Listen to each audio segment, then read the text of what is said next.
ఈ రోజు నాకు దెంగులు తప్పరా. ఈ డొక్కు బండి ఒకటి వేసుకొచ్చాను, తొందరగా డెలివరీ చేద్దామంటే. ఏడబ్బాయి డెలివరీ బాయా, ఈ నా యాళ్ళకి ఏం పని ఉండదు. రారా తొందరగా రారా ఫోన్ చేసి చెప్పా. అప్పుడు వచ్చాడు. మేడం ఏమనుకోబాకండి మేడం, లేట్ అయిపోయింది మేడం. ఈ రోజు నా బండి రిపేర్ అయిపోయింది మేడం. ఏ రోజు బండి వేసుకొచ్చాను మేడం, బండి కూడా బాగాలేదు మేడం.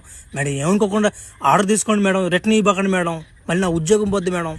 కాదురా, నువ్వు డెలివరీ బాయే కదా, నువ్వు ఒక మంచి బండి కొనుక్కోవచ్చు కదా.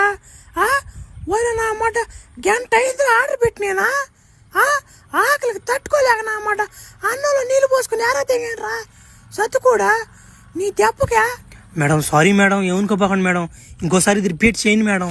ఒరే నువ్వు రిపీట్ చేసేదానికి నీకు ఉద్యోగం ఉంటే కదంట్రా, తీసిపోయేలా చేస్తా చూడు.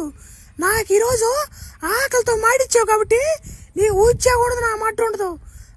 నీ స్థాయి ఎంత, నీ బతుకెంతరా, నువ్వు ఎంతలో ఉండాలి అంతలో ఉండాలి నా కొడక. నువ్వు పో మర్యాదకి నుంచే లోఫర్ నా యాలా.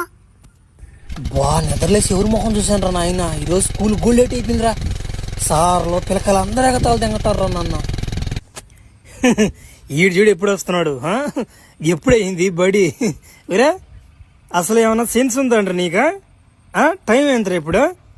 పిల్లకాయలు అందరూ అన్నానికి వెళ్ళి ఉన్నారు. 12-1 గంట అవుతుంది టైం. ఇప్పుడు అంటారా స్కూల్కి వచ్చేదా? అసలు ఏమన్నా బాధ్యత ఉందంటారా నీకు? సార్ ఇలాగ ఎప్పుడు నేను ఇంక చేయను సార్, ఇంకా కరెక్ట్గా వచ్చేస్తాను సార్ స్కూల్కి. సార్ నన్ను నమ్మండి సార్, ఒక్కసారి నన్ను నమ్మండి సార్, ఒక్కసారి నన్ను స్కూల్లోకి రానిండి సార్.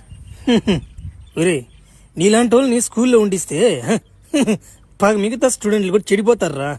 నిన్ను ఇప్పుడే ఖండించి తరిమేయాలరా నిన్న. నీ వల్ల 4-5 స్టూడెంట్స్ కూడా ఉన్నే 4 ఎగదెంగ తట్టున్నారా నీ సైల్ చూసా. నైనా నువ్వు దెంగి ఇంకా టీసీ ఇచ్చేస్తావు నీకు. అడిగి వస్తా బడికి దొంగ తిండికి తిప్ప, బడికి దొంగ తిండికి తిప్ప.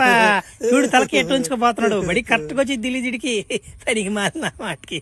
మళ్ళీ ఏదో నా కొడుకోడు బడి ఎగ దింగి ఓడి వల్ల మనం కూడా చెడిపోతాం.